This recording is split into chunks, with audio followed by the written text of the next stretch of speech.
Come on, I don't want to do these bloody dumb questions. I'm just kidding, I love you.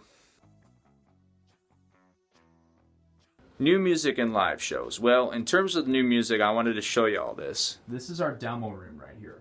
And so Jake and I have been in here every single day hashing out new ideas for the record, and we've also been talking to a couple producers as well. So once we get the producers hashed out and the music hashed out, then obviously we're going to need funding for the new record, which we may or may not need your help on. Wink, wink.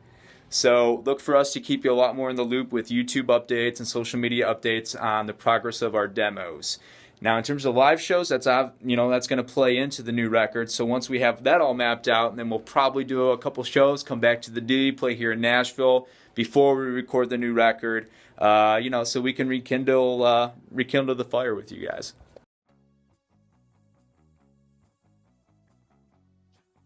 100 duck-sized horses would be incredibly cute and snuggly, and I probably would lay down on the ground and let them just run over me. So given that fact, I'm going to go with 100 duck-sized horses. Well, there's a lot of reasons why we started Rock for Hunger, but I'm just going to give you a couple right off the top of my dome here.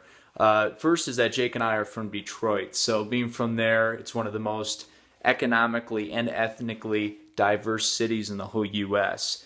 For example, you can be in Detroit surrounded by abandoned buildings that are deteriorating and high crime rates, and then you can literally go 5 minutes to the north and be in one of the most prosperous areas in the U.S., with 5,000 square foot houses that are custom built. So experiencing that level of diversity from an economic and also ethnic standpoint really gives us a deeper understanding of the human condition and the fact that a lot of people need help.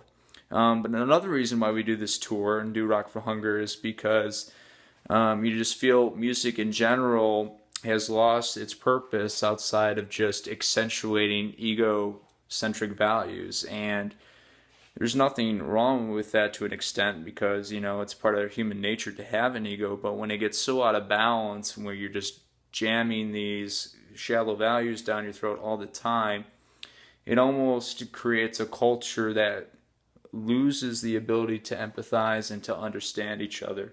And so, we feel like we're just getting out of balance with that. So with our music and with our actions, we want to really accentuate empathy. And we feel like, feeding people, with our actions is one of the best way to do it. And then, of course, with our voice and the way that we carry ourselves and write our lyrics and our music, especially on the next album, is another way to help change the tide.